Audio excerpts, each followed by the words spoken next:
Hello. Welcome to the Under Center podcast here on the Under Center podcast. Dara here with you. I'm happy to be joined by Fionn and Alex. Sorry, I just had to open the show with everyone who's going to be in the bowl in 2 weeks. So I just had to leave you guys out of it. Very sorry. That's it. That's the only slagging that you're going to get tonight. Probably not, but we'll start. There's only one thing worse than a sore loser, Dara, and that's a sore winner. Well, then you're going to hate me by the end of tonight. Most likely. So you want the one getting voice notes at 2 a.m. Yeah. From Dara. I've never heard the trash talk come out of Dara before, probably because we didn't do a whole lot of thrashing on the Pirates. But he's a whole new man now that he's won a couple of games and he's getting to go to a final. But job's only half done, Dara. What's that famous Kobe Bryant saying? It's like, job's not done. Well, that's true. That's very true. But, like I said, we didn't have a lot of trash talk to do because we couldn't warrant it the last few years. I'm not even going to trash talk. I'm just happy. I can be happy, right? I don't have the only thing worse than trash talk is the excuse. shit stirring that you're doing on the Instagram feed. We all know. For anyone who's got some problems with the Under Center podcast, please direct them to the man on that side of me. The rest of us Hold on. I just put a question out there. I put the bait out there. If people want to bite, that's their fault. Okay? That's all I'm doing. All I asked was what was the biggest surprise? Man makes one bowl game and thinks he's the arbiter of all decisions. Exactly. all this selective journalism, like we're against selective journalism. I saw all the responses. Dara only put up the most inflammatory ones. Well, look, there was actually loads of really Alex, kumbaya ones.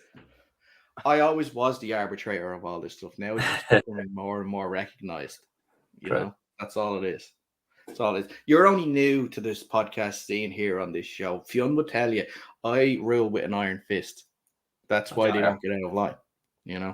I'm giving you a bit of leeway this first season. Now, second season, that's when you're going to be put in line a bit more and start, going with the opinions that I feel that you should be having instead of the opinions you actually have. Well, next season you're going to be more strict as opposed to this season where you just said, I'll kick you off the podcast if you don't lose this game this weekend. Well, look, listen, it was a different bit. Bribe. I rake in so much money from this podcast and all my related sponsorship deals. I didn't have an opportunity. His choice was feed my family or make a bowl game. So, Well, everybody knows you were the person that got the sponsorship for the Division 1 bowl anyway. Exactly. So that was you. The closest I'll be getting to Harp Bowl. The league's only Harp athletes will not be at the Harp Bowl this year. I mean, does it even count as a win, whoever wins it? Is it not? Well, as Chris McGee would famously say, it's not a bowl game if the Mavericks don't go to it and lose. Yeah, I know that our Pirates lads are all like, what's the deal? We left the Pirates and assumed we'll just join the Mavs, go in a bowl. What's going on? So they're very, very upset that we've broken the contract arrangements. I know. Well, hopefully it doesn't lead to a mass exodus now of Pirates guys. Well, look, maybe. Well, I think you'd be all right. Anyway, we have lots to cover this week. We have the games from last weekend to look back at. We have the 2 Plate Shield finals this week to look forward to as well. So plenty of stuff to get into.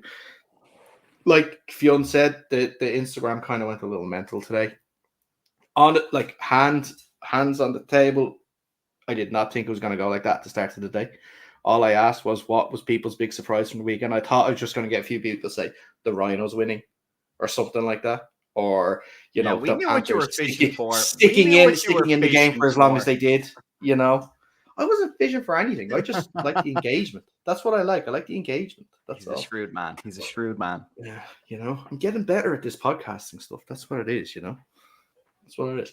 But before we get into it, guys, how are we after the weekend? Obviously, two of you guys unfortunately came out on the wrong end of your semi-finals, which is doubly painful one that you lost, but also the season comes to a premature end. So it's kind of tough in that aspect. Fionn, I guess with you first, it's kind of bittersweet in terms of one, it's great to be able to get to a Shamrock Ball semi-final, one game away from getting to the big game. It's something that you haven't been able to do before. So it's great experience. But like I said, it still kind of hurts when you do eventually come out on the wrong side of the game and the season is over for another year. Yeah, look, I'm sure we're going to kind of dive into both of the games as we go through the review. So I just start on a personal level. Yeah, I've said it before on the show. It's probably a standard of football I never thought I'd get to play at. Just based on the Pirates, we were deeply involved in the Pirates, so it was likely I was going to play there for as long as the Pirates existed, and it was an uphill road to get to the SBC. There was a lot of great teams in between. So personally, a great achievement just to make it. A lot of credit to all the players and all the, I want to say, the coaching staff. Obviously, the turmoil we've had during the season is publicized now at this point, but everybody from, like, obviously we had Finn Kearns there, and then when he got injured, he was a huge help as well, especially on the DBs, a level of coaching that I never had before. And I feel like even in those two games, I got significantly better. And even just understanding where the gaps are sometimes, knowing what you don't know is just as important as actually learning it. So we've outlined some gaps for next season, which is always exciting to go ahead and have something to aim at and work at. On a personal level as well, in terms of the semi-final, unfortunately for me, I don't know if you guys were watching streams or anything, but I was actually out with an injury, so a little bit disappointed. We talked, we kind of knew it was going to be a very difficult challenge facing the defending champs. We made a conscious decision to go with the best athletes that we had to give ourselves the fighting chance. So obviously, I'm not gonna kind of fluff myself up for, given that we're on a podcast and people are listening to us. It was likely I probably wouldn't have got a whole lot of snaps, but there was probably some opportunities to contribute. Special teams, a couple of plays here and there, give lads a series out or a couple of plays out where knocks and rests were needed. But unfortunately, disappointing for me not to get to having played the Rebels. Did some nice things, did some poor things the first time we played. It would have been nice to try and keep battling, see if I could improve my performance that I had and help the team. So I was trying to stay busy, trying to be the MVP water boy, you know what I mean, and contribute as much as I could. It was a cool experience to be there. But yeah, definitely for next season now, it's going to have to add an extra layer of challenge to try and make sure I'm on the pitch as much as possible and maybe contribute between the hashes this time as opposed to on the sideline. But overall, for me personally, a good season, a lot of learning, like I said, and something to aim at for next season, which I think is hugely important, especially when you're making a jump up. You got to give yourself these little milestones, little hurdles to chase. We've ticked off a lot of them this season. Now we've got to write our list for next season. We've already got a couple of good ones. So I'm looking forward to it already. Mm-hmm. It wasn't a tooth injury, was it? It was not. No, this was a real proper injury. This was a knee injury that unfortunately I got actually the first time we played the Rebels. One of the few tackles I actually managed to make, I managed to injure myself on. So that kind of flared itself over the last couple of weeks and really got pretty bad after the UCD game. Struggled to walk. So unfortunately the swelling wasn't all the way down. So I'm going to I needed really to be honest, when you're in a semi-final, you're either ready to play or you're not ready to play, and putting yourself in a position where you can't play to your optimal and maybe you're trying to get on the pitch an extra few snaps more than you needed to, I think just in the end hurts the team. So I made the call with the coach and staff, Ian and Ray as well, who are looking after the defense, and I think it was a fairly obvious decision to say, look, we're just going to have to miss out today and support as much as I can in other ways around the pitch. And look, we go again. That's football. Injuries are going to happen. Got to make the most of it and take the silver lining. I was at a semi-final game. I had enough significant contributions over the season to feel proud of my own, the support I gave the team and the influence I had on the team. So we'll go again next season, as I said. And Alex, on the for your side of things, again, disappointments. Probably at least one step sooner than you would have liked to. Would have been expecting at least a bowl appearance this year. Probably would have expected promotion. Obviously aside from the fact, my team, your team, and everything, just in general, just how you feel, and then a couple of days removed from the game. sad, depressed, sanguine, every definition of the word sadness, pretty much. Look, we were going for a bowl game, much as I imagine most teams in the division were probably aiming, or in both divisions are aiming for that ultimately. But only 2 teams can make it, so you gotta be at your best, and we weren't on Saturday, and so we're all just pretty sad, beating ourselves up about certain things, plays here. So how many times I've replayed some plays in my head from Saturday, the usual stuff after a loss, and just really dreading this, 7 months of an off season now before I get to competitively tackle someone. It's just bleak, just right in the pit of misery, as maybe another show would call it. I am firmly in the pit of misery right now. Yeah.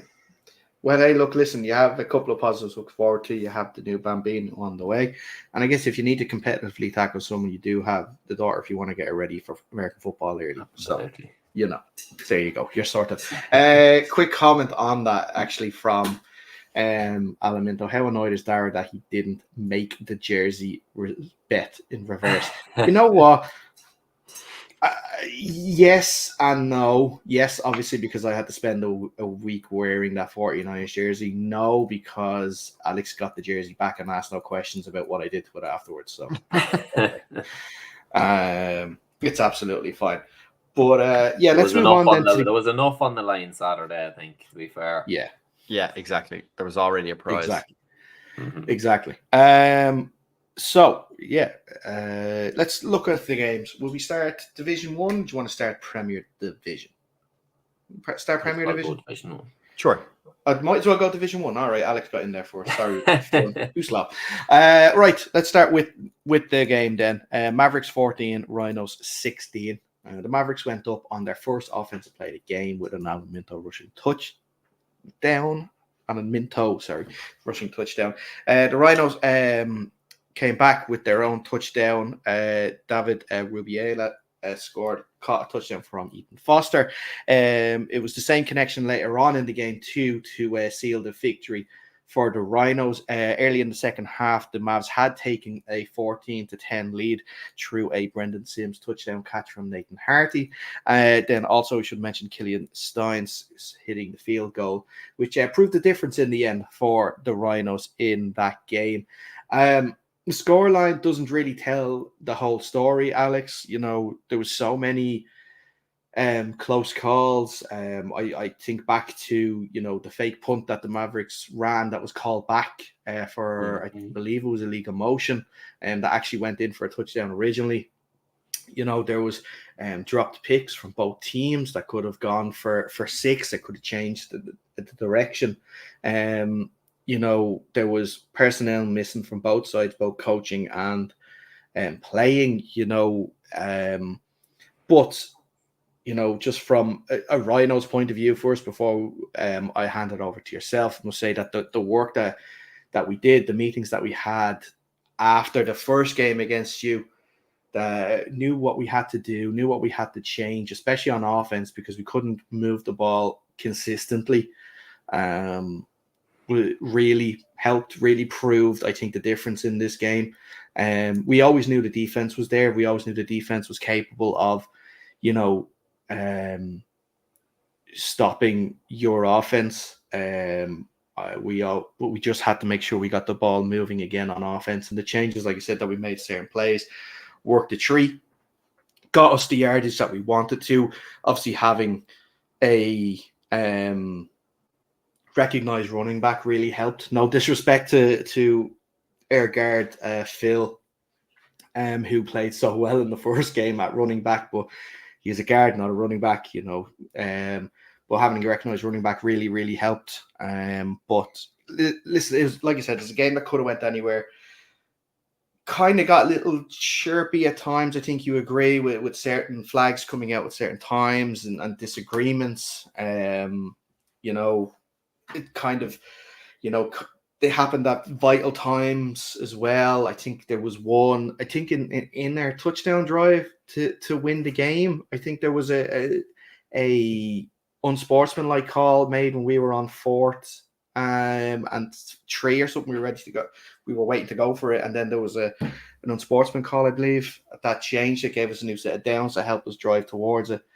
But look, fantastic feeling to win the game, get to a bowl, first ever bowl. Looking forward to it immensely. But of course, we're not finished yet. We still have to go to Athlone 2 weeks to beat a very, very tough Craigavon Cowboys team. They've not lost a game this year. You can see why they haven't lost a game this year. They, score points for fun at times like they did last week. But listen, terrific from the Pirates' point of view, that with the game plan that we came up with. Now we just have to do it again for the bowl. You said Pirates instead of Rhinos. Did I say Pirates? Sorry. Yeah. Sorry. Slip of the tongue. Rhinos. Sorry. Now I'm lost. But Alex, I'll give it over to you from the Mavericks' point of view on the game. Yeah, look, as you said, it got a bit testy at times, but I think that was more just the environment it was. You knew that you were playing in a playoff game, like from the second the opening whistle blew. Everyone played right to the edge. I don't really necessarily think anyone went over it, bar your offensive lineman who did get ejected for punching a player. But he admits himself. I was talking to him after the game. He just doesn't even know what happened to him. Just massive rush of blood to the head and lashed out. Fully accepted what he got. I think bar that, no one played over the line. No one was, no dirty tactics or anything. But everyone was playing right to the edge. Trying to do everything they could to win, which is just what you expect when you're playing playoff football. From our end of things, I mean, we're disappointed with our lack of discipline, to be honest. I think we were easily penalised twice as often as you on Saturday. I think we just made some sloppy mistakes and at key times as well. I think we definitely made some key mistakes there. So a lot of sort of we were quite unhappy with ourselves, as much as we were with the game in general. Like if we'd gone out there and performed a clean game and still lost, you'd maybe be more accepting of it. Look, on the day, we were well beaten, but we do feel we left it out there a little bit to a degree. Not taking away from you, Darry, you were great. Like, but you had a game plan and executed it very well. Like you knew what we were going to do. And you really executed excellently well. I feel like with better execution on our end, we could have matched you. Like 16 points isn't massive to give up at home. So I kind of think we thought we had coped well enough with the change, because the offense you ran on Saturday compared to 2 weeks ago was night and day. So I feel like we coped well, we adjusted well, and we're able to restrict you to only the 3 scores.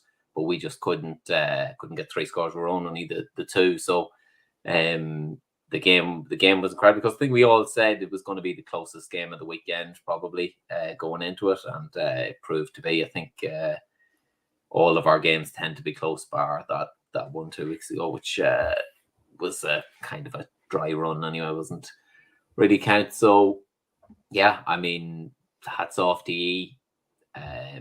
He just came out, executed really well, took advantage of our mistakes where we made them, and put us away. So we're really disappointed, as I said, really beating ourselves up on it. But we can't really have too many complaints on the day.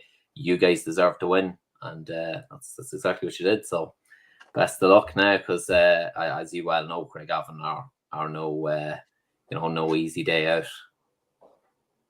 Yeah, well, I think that's it. And you mentioned how close it was going to be, because we put out the sort of last previous meetings on Instagram before the game, and coincidentally enough, there has only been 4 previous meetings before Saturday's game. Mm-hmm. And they, apart from their little dress rehearsal 1-2 weeks ago, it's always been 2 points or 1 point in it, and it's always been that 15-14, 15-13, 14-13 sort of scoreline. It's always been close. And, I think it's just a measure of 2 really, really good teams that, match up well against each other in certain areas and know that they're going to get good games out of each other. And as well, for the first time ever, the Rhinos actually beat the Mavericks as well in that first time in those 5 games now.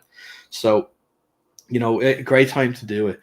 But like you said, it's part 1 of the 2-parter now. Now it's Athlone, now it's the bowl, now it's the promotion that hopefully we can get in 2 weeks' time. And obviously the preparation for it has already begun, started pretty much as soon as the game on Saturday finished. So because although 2 weeks seems like preparation by drinking that amount of pints, but fair enough. I'm not saying I started prepping. I'm not starting. I started prepping, but coaches started prepping.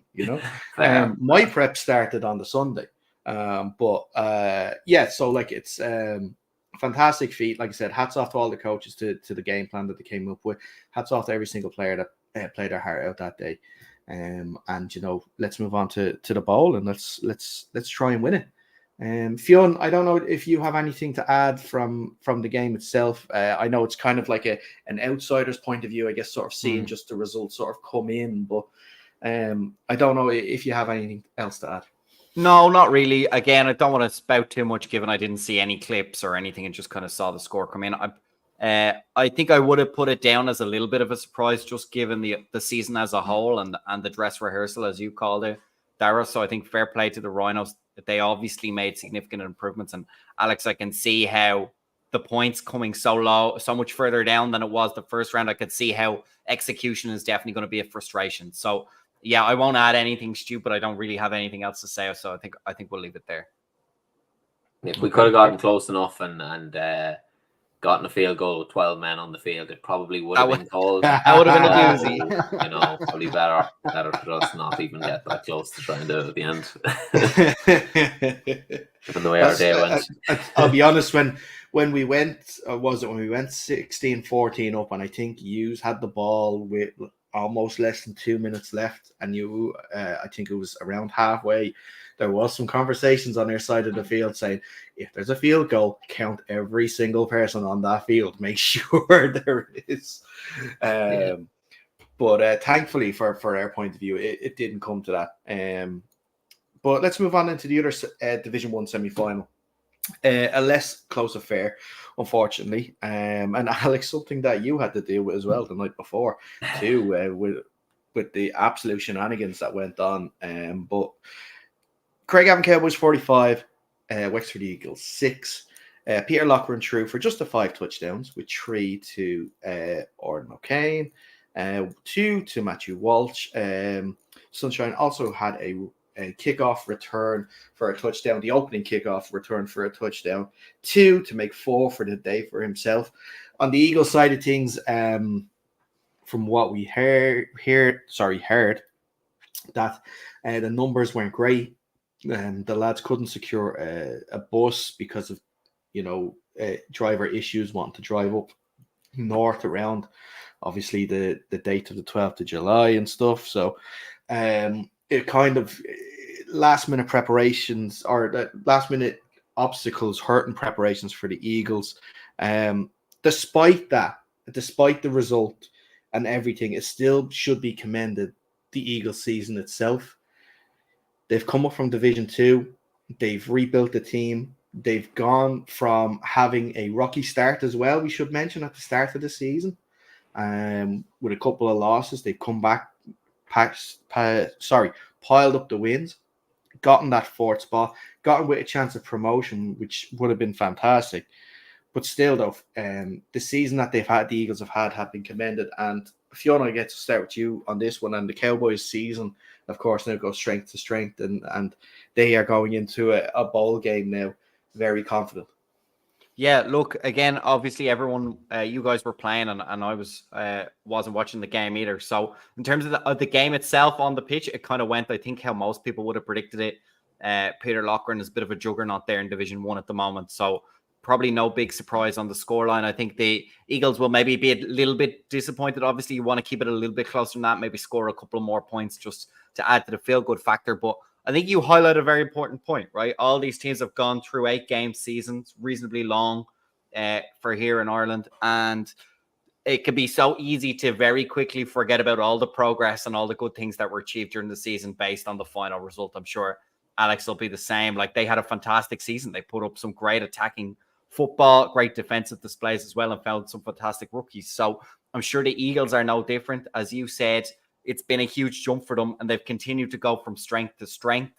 I think they'll probably have learned a little bit of the weak points, right? So it's important for them now to go and address that, whether that's recruiting players or upskilling from within, especially the youth. It's always important to lean on those and see if you can fill some gaps in terms of athletes or scheme maybe that can be added. I know it's still pretty run heavy, and I don't know the quarterback. I assume more the offensive philosophy, so don't want to put my foot in it or accidentally insult anyone, but you know what I mean? I'm sure they'll look to add a bit more of an aerial game, especially with the opponents they've just had, demonstrating how effective it can be in Division 1. So a good season for them, as you said, Dara. I think they should hold their heads up high, try not to take too much shine off it. We had a comment there earlier when I was talking about the Panthers. Do you know what I mean? You came up against a juggernaut.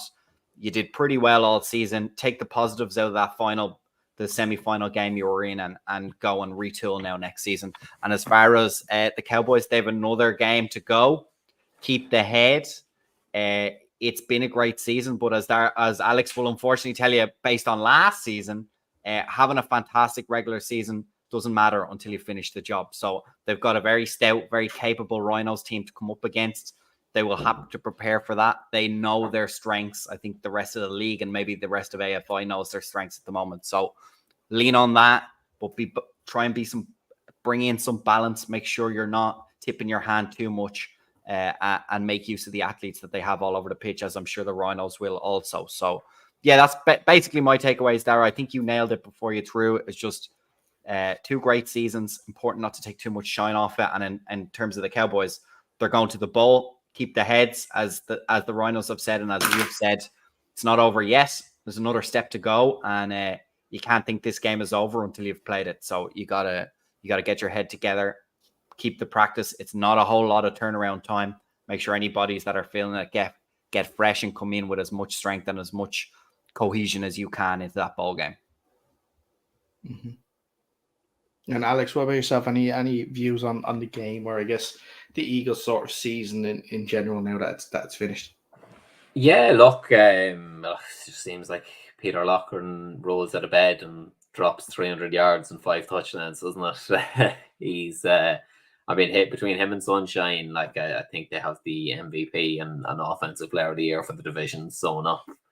if anyone's taking odds on those awards, just sink all of your money into them. But yeah, they've had an incredible season. They've been pretty comfortable most of their games this year. So we kind of thought it might be a bit closer given that it was a playoff atmosphere. But then when you hear about the numbers and the sort of messing about with the fixture beforehand, it's not really that big a surprise, I don't think. But I think for the Eagles, as I said, for the Eagles, it's a good season. Like, getting to the playoffs is a good season, even though ultimately you ended in disappointment. You know, you can still reflect on them, see it as a good season. Probably in a couple of weeks' time rather than today or tomorrow. But they've done some good stuff there, and they'll want to, as Fionn said, continue to build, get the recruitment up, and develop the offense. So that you can really compete at the top of this division. So yeah, that's all I have to say on that one. Excellent. Well, said plenty. We're going to move on then from Division 1. We'll look Division 1. We'll look more, we'll look ahead to it. Sorry, I should say the game itself next week, a little more in depth. But we'll move on then to the Premier Division. We'll start with the Shamrock Bowl playoffs, and we'll start with let's start with the Rebels. Rebels 34, Panthers 21. Rebels, although the score line shows a bit of a comfortable win, you could say for a good 3.5 quarters of that game, it wasn't. For the Rebels, only 7-0 at half time. The Panthers stuck around for a long time despite the the Rebels scoring early in the second half to take that 2-score lead. That the Panthers stuck around, but from your point of view, quickly I'll just go into the scorers. Ty Henry, of course, connecting with Dan and Greg Johnson as usual, and Grant Schultz had a pair of scores on the ground. On the Panther side of things, Sean Goldrick scored an absolutely incredible touchdown. If you haven't seen the live stream, you haven't seen even the pictures from it, an unbelievable grab. Matty O'Meara also rushed in for a touchdown, and Jamie Leonard also scored a touchdown of his own. This was sort of the first game as well that they were able to have both Matty and Finn on the field at the same time as well, obviously due to Finn's injury, and he still was sort of carrying a bit of an injury going into that game too. Still tried his best to get you there to the bowl. But Fionn, your view on the game then on Sunday? Yeah, I think you kind of summed it up there. It went the way that we suspected that it would, not necessarily the final scoreline, but just in terms of how the game went. Obviously, the last game, it got out of hand quite quickly. So having the score at 7-0 at halftime was really important for us. It was a great, I don't want to say victory, but it was a good achievement for the defense, something we set out to do. We tweaked the defensive system a little bit specifically for the game. And I think we took there was a lot of achievements out of that, right? It gelled well. The guys took up the system pretty quickly. And in the end, it was reasonably effective at what we wanted it to do. It escalated super quickly. And I think it highlighted exactly what we knew the Rebels are so dangerous at and what we knew from the previous game. We were disappointed with our execution in the regular season game. We knew that had to step up, and it did. The problem is the Rebels' execution. They've so much talent on that roster, and the execution is always excellent. There's a couple of plays. I think Greg Johnson's touchdown was a great catch, but ultimately it came from a bobble ball that could have easily fell on the ground or dropped that Ray managed to get his hands to. That was a super play that just for the bobble of the ball turned into a really a total swing in the game. Or I don't want to say swing, that implies that, but you know what I mean. It went from one side to the other. It was nearly a great play for the defense. It turned into a great play for the offense. So these little things, these little millimeters that you're off, the Rebels are just so good at punishing you. They really don't need to beat you on that many plays to run up a score. So defensively, we managed to knock only 2 points off their total of the regular season. It was 36-12. So defensively, probably a little bit disappointed that we didn't manage to keep just a tiny bit of reins, because look, the Rebels are going to score. And so any points you can keep off the board for them just increases your chance of winning. I mean, that's maybe one of those stupid, obvious statements, but you know what I mean? If you can restrict them even a little bit, you're turning an uphill battle a little bit for yourself, because they're just so good at scoring. So you got to keep them off the board whenever you can. And offensively, like you said, we had Finn back, Jamie Leonard, who's played fantastic all season. Depending on which podcast you listen to, I think he gets a little bit overlooked. He's a great player, a talismanic player for us that always seems to pop up when we need him and make all the hardest catches. That's not to imply he drops the easy ones, but every time he scores a touchdown, he makes it look pretty spectacular. So fair play to him.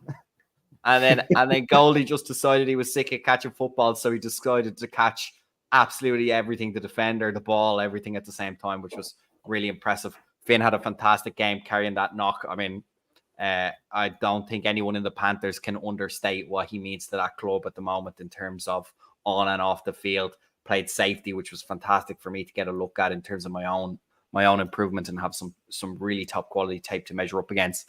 Got an interception straight away, something I've struggled to do, as my brother likes to point out. So already right there's a rep I can get better at. So yeah, like the comment said earlier, ultimately there will be a lot of positives to take out, a lot of silver linings. But yeah, it was an arm wrestle. We managed to keep ourselves in at the first half. As you said, we managed to stick around, but ultimately we were aiming to get ahead and force the Rebels to have to chase. It didn't go that way. But yeah, I think we've made a significant improvement from where we were in the regular season. One step closer to trying to close that gap of 1A, 1B, and maybe turn it into an ABC. But that's another season. We'll see now. We'll get Finn fully back. Hopefully, Matty O'Mara, all the offensive weapons. And defensively, I think we got to tighten up a little bit, right? I think if you go back, there's been a little bit too many points scored. So that's something we'll work on as a unit going forward. And execution got better in the semi-final. So we're going to try and keep that going now into next season and move forward from there. Yeah. Should also, I know you said about Finn's interception. Should also mention his spectacular one-handed grab and run as well in the second half. If there is a way of seeing it back, if you haven't, maybe get it on quick cuts when it's uploaded. But there in the second half, that one-handed catch to which it should have gone in for a touchdown. It deserved to go in for a touchdown alone, but I think he was stopped at the 1 yard line. Yeah, he's just slow. If you had to put one criticism on Finn, it's that he's super slow and he got run down, which I think just is kind of a bit of an indictment on him. But other than that, there's not many players that can do it all like Finn can, and he quite literally demonstrated, right? That's not a teammate bias. That's not hyperbole. He literally put it on tape there in the semi-final. So very impressive and very keen to learn. As I said, when he was out with his injury, I learned a huge amount just having him back there while I was taking reps, giving guidance. So I think it's going to be really important for me developing and for the rest of the team to have him around. As I said, it can't be understated how important he is to the Panthers organization. Yeah. And Alex, just before I get your view on the game, should also mention Jason Duddy just got on and said he wants to give you a shout out. Didn't have to try and store stuff out for Friday night. Lots of respect for him, even more now. So you're doing well in the eyes of the Cowboys anyway, for sure, especially Cowboys. No worries. I mean, speaking of doing well, Jason was also trying to sort things out on about 3 hours sleep with his 4-week-old child as well. So yeah, the respect is mutual there. On the Rebel side of things, you know, through all the turmoil they've had this season, you know, with Ty's injuries at this stage now, not just injury, and throughout all of that, they still make it to another Shamrock Bowl for the third installment of this titanic rivalry with UCD. Yeah, I mean, I've used the word, or I've used the name Terminator to describe the Rebels and Ty Henry a couple of times this season. They are inevitable. Like, they're just, you can't wound them almost, it feels like. I mean, the way they do it is impressive. Like, nobody, I think, maybe not nobody, but anyone else in the league would struggle to lose the sort of guys they lose or have lost for parts of games, you know, and still compete at the highest level, and they've managed to do it. It really is impressive, and it's a testament to the things they're doing there. You know, or maybe Andre Barlafa is just like harvesting ACLs and sinews from, you know, random members of random people in Dublin and just sticking them into his star players there in Dublin. But no, they're impressive. There's no more superlatives can be used to describe the Rebels. Like, what have we not used in the last 3 years to describe them? They're very good. We can't understate how effective they are and how good they are at football. I think all credit to the Panthers. They did well. They've had a great season, fantastic season. Obviously, like the Mavericks, like the Eagles, they wanted to go one step further. They haven't been able to do it, so they'll knuckle down in the off season, do their own bit of recruiting. They'll like ourselves, that we might be competing for the same coaches, you know, for next year's head coaching role. So we'll be exchanging notes, maybe Fionn interview notes or lying to each other, you know, fake candidates. Who can offer the better role? Let's just see. Well, that's it. I mean, look, I think the Panthers, the bones of the organization is still like a great structure there. I mean, in terms of the organization, there's no issue with the organization. They are perfect, and they've got many fronts they're competing on excellently. Kitted football, obviously, is our main focus here. So they have got a great team there, great core, really exciting offense when it can click. I don't really think we actually ever saw the full the full super team of the Panthers compete. They're performing at 100% on the field at only 1 point this year. And I think that team would definitely be able to put it up to anyone. I think they've been quite unlucky with injuries, but look, they've got a good base to build off.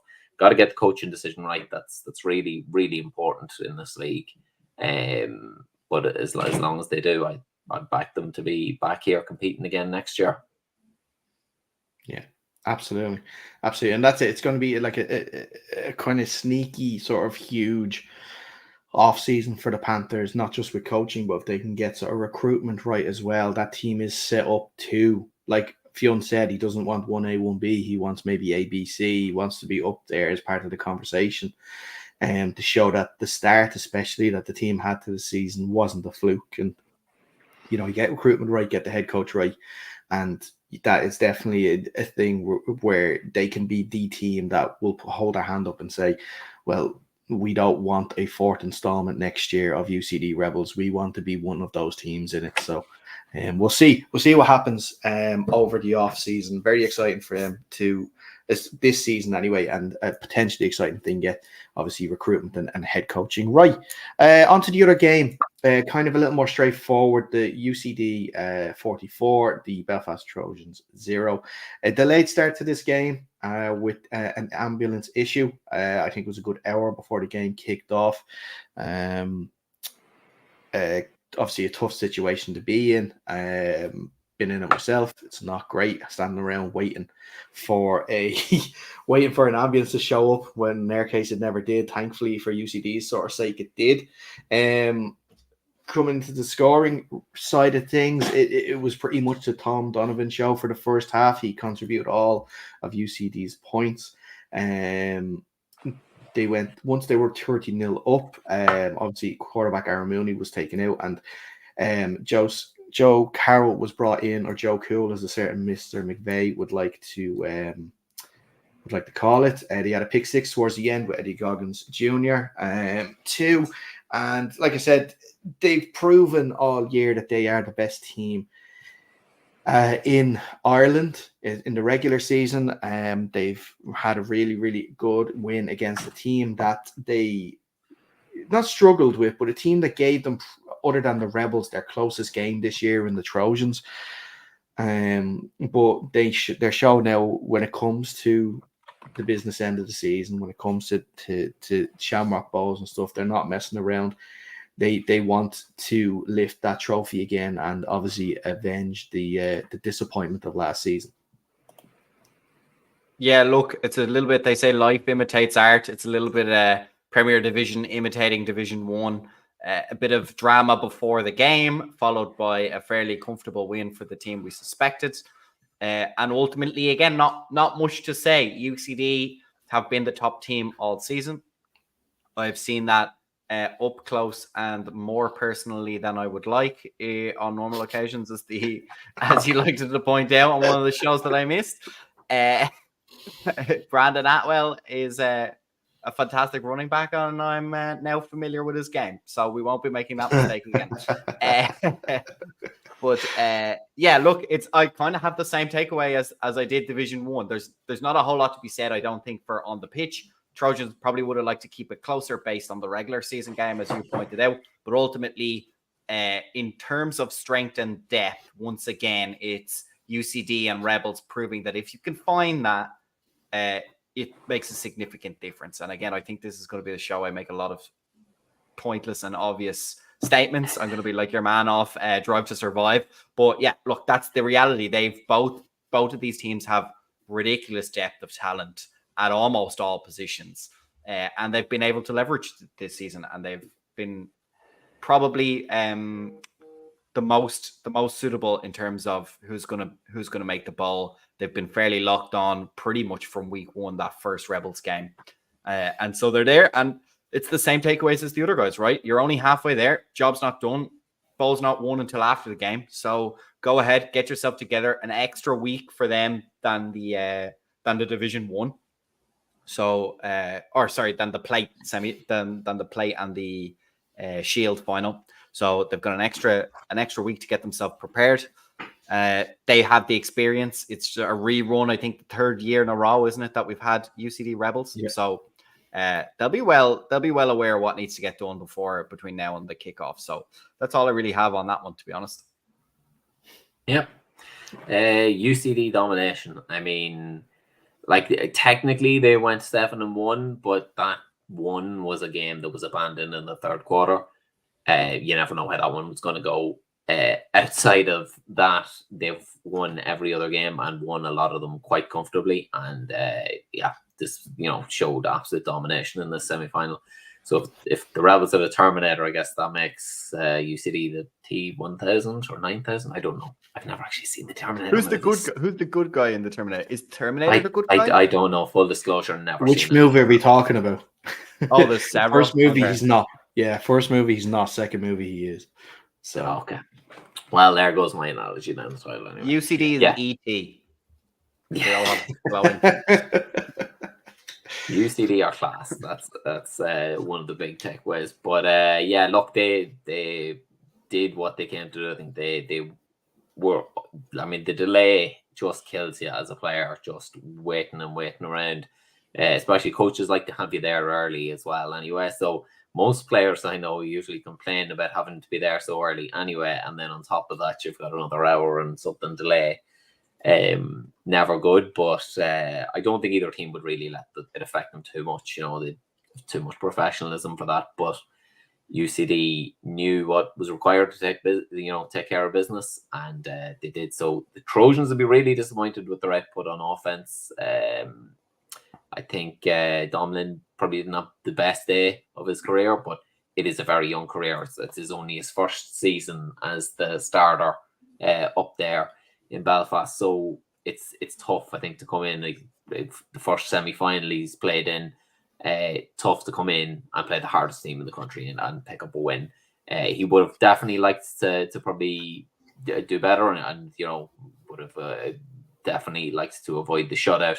But, when you come up against UCD in that kind of form, very difficult to stop. And now, we've got the one that everyone could have said, would have said on day one of the season, this is what's going to be at the end. But the way we went here was certainly unorthodox. You're looking at it from just a box score view. You'd be like, could have told you at the start of the season, but we've been on some twists and turns. So, absolute cracker. In Athlone, two good games in Athlone, like 4 offenses there that are going to put up the points and give the spectators a great show. So looking forward to it already. Yeah, absolutely. Again, another game we will look ahead to next week when we are just a couple of days out from the game. But let's move on then to the Shield and the Plate finals before we wrap up the show. You got about 10 minutes left. Let's start with the Shield. Now, I'm assuming Division 1 is Shield or Premier Division is Shield. Division 1 is Plate. Not too sure. Listen, it's a double header in Blanchardstown this weekend in the sports campus. First game kicks off, I believe, around 12:30. The second game kicks off, you're looking at maybe around 4:00. It's going to be the Knights and the Admirals first up, and then the Giants and Crusaders second. I believe the Admirals game is up first, so it gives the lads from Cork a chance to watch the All-Ireland afterwards. So, fair enough. Absolutely fair enough. You can take the lads out of Cork, but you can't take the Cork out of the lads. Holy Jesus. They're not one enough of those anyway. Who needs to see another one? Who are they even playing? Is it Limerick? It's usually Limerick, isn't it? No, they beat Limerick. They're playing Galway. Tip. Clare. Oh. Clare. Yeah, Evan Quigley would kill me if I forgot it was Clare, for sure. But anyway, yes, so the Belfast Knights are technically hosting the Cork Admirals in this game. Cork, of course, coming off their semi-final win over the UL Vikings by a massive 54 points to 16 at the weekend. A really fantastic win. I believe it was 48-6 at halftime. I think the Vikings had a bit of trouble numbers wise for this game, and I think they said they only had about 6 regular defensive starters. So it was a tough day at the office for UL, especially for this part of summer and stuff. When it comes to university teams, it's always kind of a little tough to get guys down. But nonetheless, a really good season for them, securing Premier Division survival, which would have been the goal at the start of the year for sure for the team, and they've secured that. So fair play to them. But looking ahead to this game, like I said, the first game, it's kind of weird, and it's a common theme, I think, for me in both these games, the Shield and the Plate, is it's the first year of these finals. It's a way to get teams extra games, which is what teams have been asking for. Is the motivation going to be as high, would you think? Not in a conscious way, but maybe in a subconscious level, that, it's not in the Knights and the Admirals case, the Shamrock Bowl, and then in the Giants Crusaders case, it's not the Harp Bowl. I don't know. What would you think yourself personally? What would you think the mindset would be, sort of going into this game? Oh no, obviously it's to win. Obviously it's to win. Yeah, absolutely. Yeah, I think anything there's something on the line makes it so much. Look how hard you played in that first Mavericks game, and all you had to do was wear a 49ers jersey for it. So, I think having a bit of silverware on the other side of that game, absolutely, it's massive. I mean, look, we all play for the love of the sport, to play the game. Having something to play for is what it's all about. It's what changes it from the regular season to the postseason. 100%. These players will have no qualms about going up. I think the energy is going to be super high. The nerves are going to be super high. It's going to be great. You get to be the inaugural Shield holder, plate holder, plate winner. So, yeah, absolutely. You get your name. I don't know if the league's going to engrave it on it, do a kind of a continuous engraving style thing. But, yeah, you want your name there first. You want to be the MVP. You want to write your name down always. We've had fantastic finals. I think year in, year out, there's always a couple of finals that are fantastic, if not all three. So absolutely, yeah, unquestionably, all these players will be massively up for this game.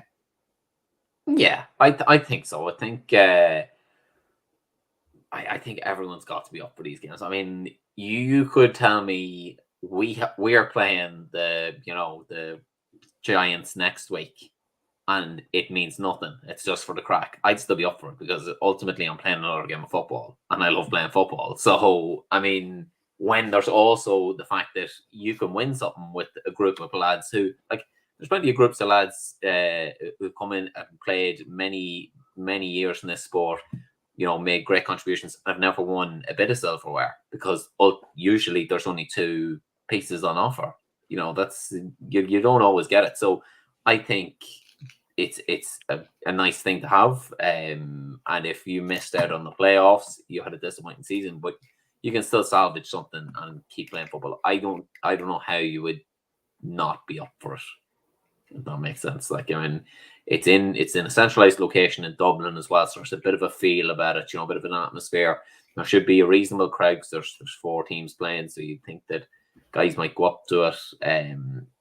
I think it's got a bit of a showpiece feel about it. So, I mean, I'd be happy to be playing it. Well, obviously be unhappy to be missing the playoffs, but you're still happy to be playing football ultimately, I think. I think as well, the way it unfolded this year, where there was no semi-finals in Division 1, would that, does that first semi-final maybe that's the sort of game where you're a bit flat for, you're a bit disappointed, so it can probably lead to upsets. Like, say the Crusaders had played the Jets or the Vipers, whoever it would have ended up being, you could understand them being flat in that game, the semi-final, whatever. But then if they had made it past into the final, that's the game where you'd sort of be like, all right, okay, we're over disappointment now. Let's go and take some silverware home, make the season remember. I think with it going straight to the final and there being a bit of a wait, and the fact that the game was played quite recently already in Division 1, and it was a bit of a blowout, that's probably going to put a bit of a dampener on the plate final. I know the Shield final was a sort of similar score as well. I think it was 44-6. But you got to just think that everyone just get up for this and go out there and, just play what you're about. I mean, for the Admirals especially, they are going to want to show that they're the 5th best team in this country still. Like, that they were just short this year. Could have, if things had changed a bit, they could have been in the playoffs. Because we were all impressed with the Knights. The Knights had a great year, and really surprised us finishing as high as 5th. I think they surprised most people. they're not going to want to just throw that away now in the final. I think that should be a red hot game. The Knights and Admirals. I can understand the play final being a little bit more lackluster this year, but I think that's also circumstantial, as I said. Yeah, I echo Alex there. I think the matchup for the Shield finals is really good. Like you said, the regular season game didn't go particularly great, but the Knights are set up to deal with what the Admirals do really well, and that they did against those Jake Kennedy or the Kennedy brothers, being a kind of a 1-2 punch in the backfield, and Jake can definitely pull it down and do damage. The Knights are built to kind of stop that inside, right? They're going to have to play a little bit outside, and I think what the Knights let themselves down a little bit in the last time they played the Admirals was that back end coverage. I think if they can work on that, pick a scheme that works for them, that doesn't have so many blown coverages, I think that makes this game a lot more tight. We've seen the Knights can be a little bit streaky on offense, but if they can get it going, these teams are well matched. I'm super excited. I agree. The play final, I have my reservations about. No offense to any of the players or the teams playing in it, but like you said, the regular season didn't go particularly smoothly. The regular season matchup is pretty much the last matchup these two teams have faced. So where the improvements can come from, I'm less sure. But I have confidence that the nerves plus the prep time plus the shield that's on offer, I think it's going to really tighten this game between the Knights and the Admirals up. I'm not expecting a blowout like we got in the regular season. I think this is going to be a super intense matchup and a matchup that can be genuinely exciting to watch for a neutral observer. There could be improvements on the way for the Giants, though. And they might even get him in for the play final. I believe Conan Jal was spotted in Egypt with Jameis Winston. Earlier this week. So I mean, if they manage to get his right, I mean, that'd be Giants, some upgrade from a Bafa to an NFL banger. That'd be pretty good. The Giants do these magic registration things, so. Money. I know money. he did send us the clip of him with Jameis, and I did go back to him and say he'd still probably throw 30 interceptions in the AFI anyway. So so we'll especially up in Armagh, I wouldn't fancy Jameis doing it on a wet Sunday afternoon in Armagh. He's used to the Louisiana Superdome. There he's not throwing as well in that pitch.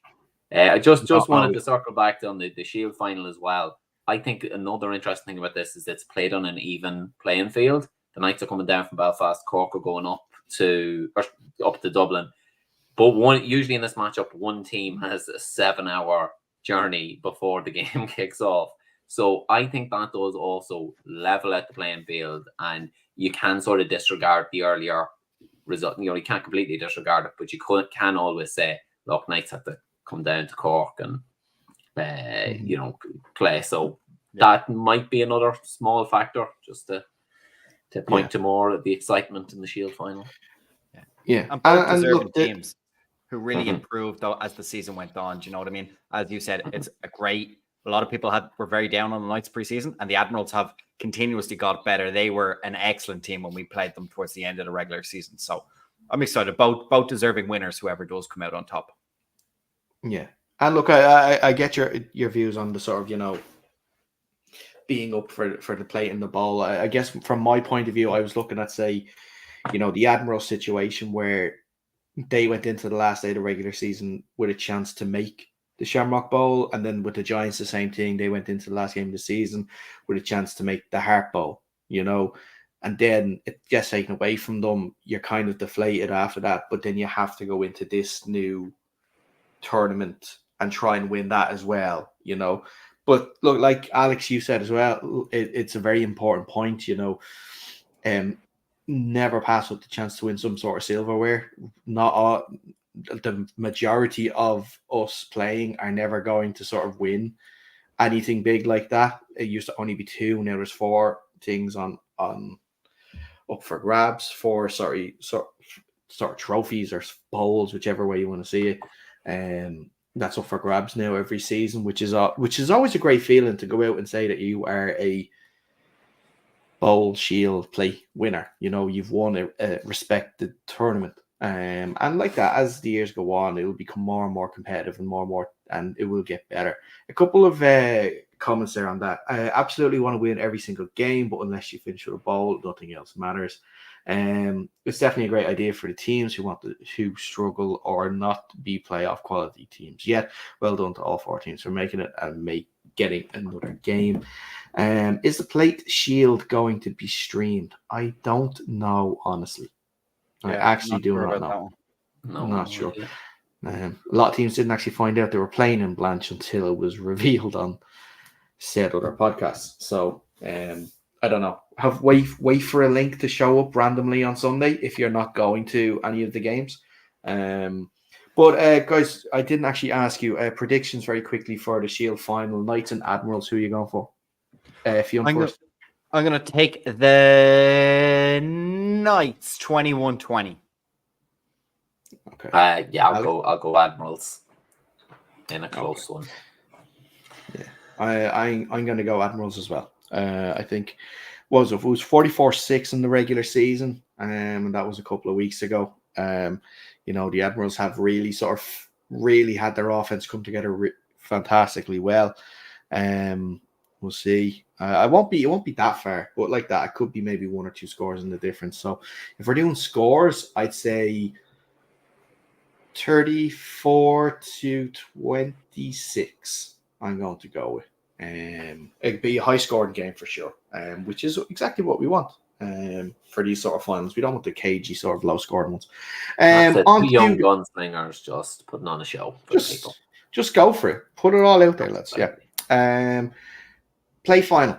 The Causeway Giants and the Crusaders. Alex, as you sort of alluded to earlier, this was just a matchup that came together due to the issues around the other teams below them not being able to compete in semi-finals. So it's just a straight 5th versus 6th matchup between the Giants and the Crusaders. This game is a repeat of the regular season one, which finished 42-0 to the Crusaders earlier on this year. Who are you going for in this game?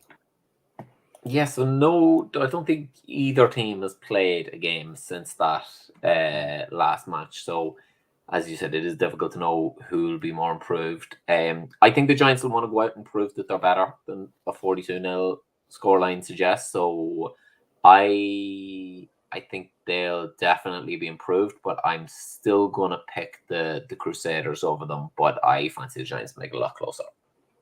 Yep, I agree. I think the Giants are going to put offensively and defensively a better performance together. I'm going to go something like 36-14. Oh, okay. So big difference again. Big difference again. Okay. All right.